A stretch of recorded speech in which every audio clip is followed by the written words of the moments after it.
সচিবালয়ে মধ্যরাতে আসিফ এবং নাহিদের রুমে আগুন লেগেছে, ওদের ফ্লোরে আগুন লেগেছে।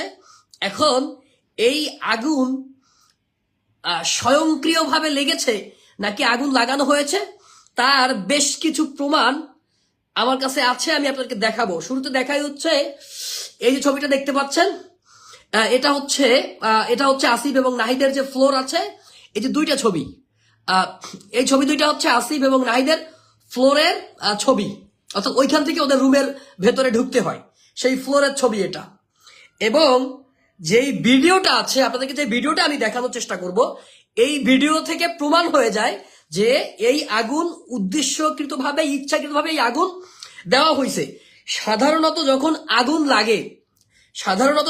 আগুন লাগে তখন সেই আগুনটা এক জায়গা থেকে লেগে বিভিন্ন জায়গায় ছড়িয়ে পড়ে, কিন্তু একসাথে আসিফের ফ্লোরে এবং নাহিদের ফ্লোরে দুই জায়গায় একসাথে আগুন যদি মানে শর্ট সার্কিট থেকেও লাগে, সেটা একসাথে দুই রুমে লাগা সম্ভব নয়।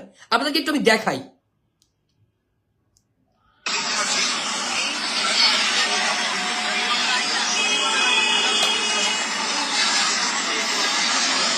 এইটা হচ্ছে নাহিদের ফ্লোর, এই যে দেখতে পাচ্ছেন, এইটা হচ্ছে আসিফের ফ্লোর। এই যে এটা ক্যামেরায় হয়তো বোঝা যাচ্ছে যে মানে খুবই অল্প জায়গা, কিন্তু এটা মেলা দূর, মিনিমাম 100-200 মিটার। এই যে দেখেন, এইটা নাহিদের আর এইটা হচ্ছে আসিফের, এইটা হচ্ছে নাহিদের ফ্লোর। এখন কথা হচ্ছে যে একই সময়ে দুই জায়গায়, ভিন্ন ভিন্ন জায়গায় একই সাথে আগুন লাগলো। প্রত্যেকে ফেসবুক লাইভটিকে শেয়ার করে দিবেন। এবং দুইটা ফ্লোর পুরে ছাই হয়ে গেল, আসিফের এবং নাহিদের ফ্লোর।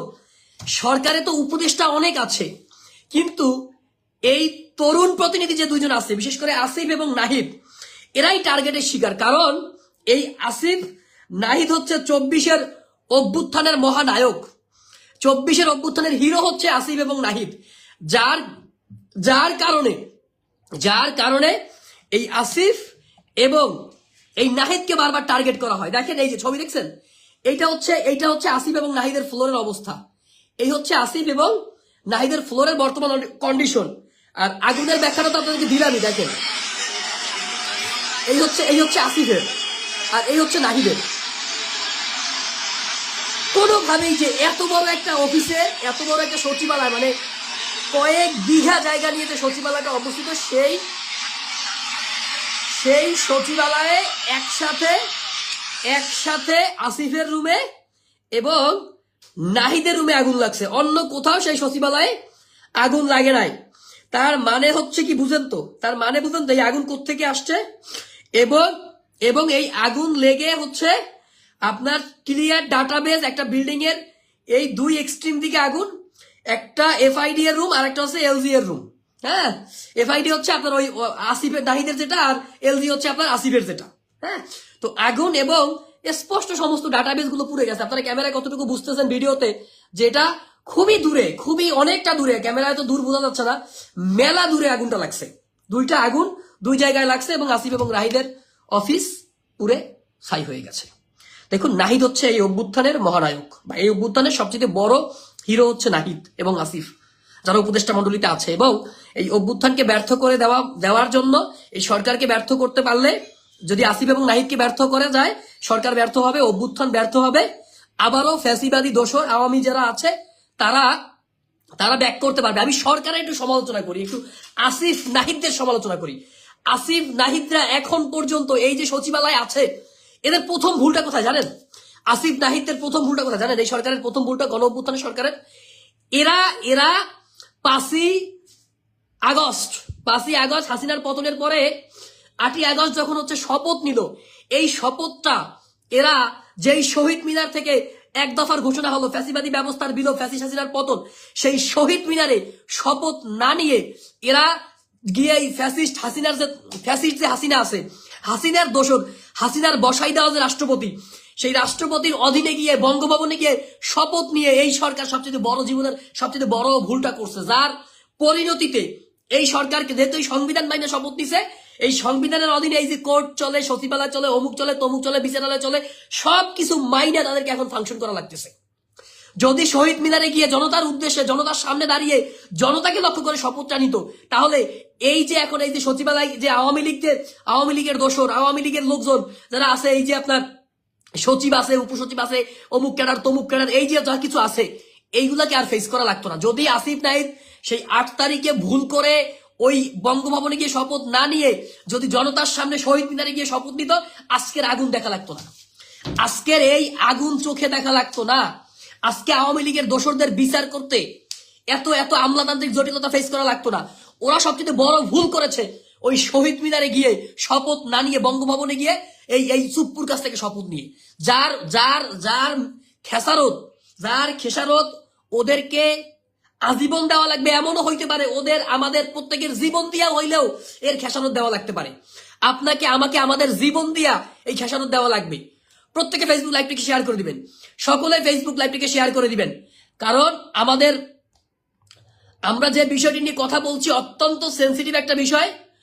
কারণ আমরা যে লড়াইয়ে আছি, এই লড়াইয়ে যদি আমরা জিততে না পারি, আপনি আমি আমরা, সে বিএনপি বলেন আর জামাত বলেন, কারোই অস্তিত্ব থাকবে না, কারো অস্তিত্ব থাকবে না। আপনি লিখে রাখুন, যদি এই দেশে আওয়ামী ফ্যাসিবাদ আবার ব্যাক করে, যদি এই দেশে আওয়ামী দোসররা, আওয়ামী ফ্যাসিবাদী শক্তি যারা আছে তারা যদি ব্যাক করে, আমাদের কারোরই এই দেশে আর অস্তিত্ব থাকবে না। তো সেই জায়গা থেকে আমাদের যে লড়াই, এই লড়াইটা আমাদের খুব ভালো করে লড়তে হবে এবং জিততে হবে, এবং নাহিদ আসিফদের অতীতের ভুলগুলো শুধরিয়ে জনগণের কাছে সুন্দর করে কথা বলতে হবে। এই যে ভুলটা করছে, যার খেসারত এখন দেওয়া লাগতেছে, এখন এই যে এই সংবিধান থাকবে, এটা থাকবে, ওটা থাকবে, যদি ওরা সেই সময় যদি 8ই আগস্ট যদি এই বঙ্গভবনে গিয়ে শপথ না নিয়ে, যদি সচিবালয় গিয়ে মানে বঙ্গভবনে গিয়ে শপথ না নিয়ে যদি শহীদ মিনারে শপথ দিত জনতার সামনে, তাহলে এই সংবিধান মানা লাগতো না, এই সুপ্পু থাকতো না, এই সংবিধানের দোহাই দিয়ে এত বিশৃঙ্খলাও হতো না, কিছুই হতো না। জনগণের সরকার গণ অভ্যুত্থান ম্যাস আপরাইজিং এর মধ্য দিয়ে তারা তাদের বাংলাদেশটাকে সুন্দর করে বিনির্মাণ করতে পারতো। এই বিভিন্ন দলের সাথে এই ক্লাসও তৈরি হতো না, সবাই মিলেমিশে দেশটা করতে পারতাম। শুধুমাত্র এই সংবিধানের কারণে এখন বিএনপির মতো করে কথা বলছে, জামাতের মতো করে কথা বলছে, প্রত্যেকের মতো করে কথা বলছে, সমালোচনা করছে, ভুল করছে পুরো জাতি। আমরা 5ই আগস্ট দুপুরবেলা পর্যন্ত আমরা যারা সবাই ছিলাম একটা কাতারে, একটা দলে মজলুম, সেই মজলুম থেকে আজকে আমরা বিভিন্ন দলে বিভক্ত, জাতিতে বিভক্ত, কেউ চাঁদাবাজি করতেছে, কেউ টেন্ডারবাজি করতেছে, কেউ হামলা করতেছে, কেউ মামলা করতেছে, বিএনপি নিজের অন্তকুন্তল করতেছে, জামাত করতেছে, এই ছাত্ররা করতেছে। What is this? অথচ হওয়া উচিত ছিল আমরা সবাই একসাথে বাংলাদেশটা করবো, কিন্তু আমরা পারিনি। যার পরিণতি আজকে বাংলাদেশের প্রাণ কেন্দ্র, বাংলাদেশের হৃৎপিণ্ড, যেই সচিবালয় দিয়ে পুরো বাংলাদেশ চলে, এই বাংলাদেশের অর্থনীতি, সমাজনীতি, রাষ্ট্রনীতি যেই সচিবালয় থেকে নিয়ন্ত্রিত হয়, সেই সচিবালয় আজকে আগুন দেখতে হলো আমাদের। এবং সেই সচিবালয়ের যে মূল প্রাণ ভোমরা আসিফ এবং নাহিদ, তাদের অফিসে আমাদের আগুন দেখতে হলো। ঐতিহাসিক ভাবেই এই ভুলের খেসারত এই জাতিকে আরো বহুদিন দিতে হবে। এখনো সময় আছে। রাজনৈতিক দলগুলোকে বলবো, বিশেষ করে জামাতকে বলবো, বিএনপিকে বলবো, অন্যান্য দলগুলোকে বলবো, ছাত্রদেরকে বলবো, আসুন একসাথে বসুন। আপনারা বসে সিদ্ধান্ত নেন আপনারা আগামীর বাংলাদেশ কিভাবে পরিচালনা করবেন। অন্যথায় এই রাজনৈতিক সিদ্ধান্ত, সঠিক রাজনৈতিক সেটেলমেন্ট, সঠিক রাজনৈতিক সিদ্ধান্ত যদি আপনারা নিতে না পারেন, এই বিএনপিকে, এই জামাতকে, এই ছাত্রদেরকে, এই নাগরিক কমিটিকে, প্রত্যেককে আগামীর বাংলাদেশে এর খেসারত দেওয়া লাগবে। কারোর ফাঁসিতে ঝুলতে হবে, কারোর লাশ খুঁজে পাওয়া যাবে না, কারোর জীবনও থাকবে না। সুতরাং এখন যদি আপনারা একসাথে মিলে মিশে সিদ্ধান্ত নিতে না পারেন, আমাদের ফিউচার হুমকির সম্মুখীন, বাংলাদেশের অস্তিত্ব হুমকির সম্মুখীন থাকবে। কারণ বাংলাদেশের পার্শ্ববর্তী যেই মহাশক্তিশালী ভারত রাষ্ট্রটি আছে, সেই ভারত রাষ্ট্রটি এখন হাসিনার পতনের পর থেকে still now and in future তারা তাদের যে প্লট, তাদের যে ষড়যন্ত্র, সেই ষড়যন্ত্র করে যাচ্ছে। এবং সেখানে শেখ হাসিনা নিজে সেই ষড়যন্ত্রের অংশ, তাকে কেন্দ্র করে, আওয়ামী লীগকে কেন্দ্র করেই ভারত তাদের প্ল্যান সাজাচ্ছে। সুতরাং এই সেই প্ল্যানের অংশ জামাতও না, সেই প্ল্যানের অংশ বিএনপিও না, সেই প্ল্যানের অংশ ছাত্রও না। সুতরাং এই ভারতের মতো একটা শক্তিশালী সাম্রাজ্যবাদী রাষ্ট্রের বিরুদ্ধে আপনাদেরকে যদি লড়াই করতে হয়, সংগ্রাম করে যদি আপনাদের স্বাধীনতা এবং সার্বভৌমত্ব রক্ষা করতে হয়, তাহলে বাংলাদেশের সমস্ত রাজনৈতিক দলগুলোকে, ছাত্র সংগঠনগুলোকে, এই ফ্যাসিবাদ বিরোধী বৈষম্য ছাত্র আন্দোলনের যারা নেতা আছেন তাদেরকে, নাগরিক কমিটির নেতাদেরকে একসাথে দাঁড়িয়ে এক কাতারে থাকতে হবে।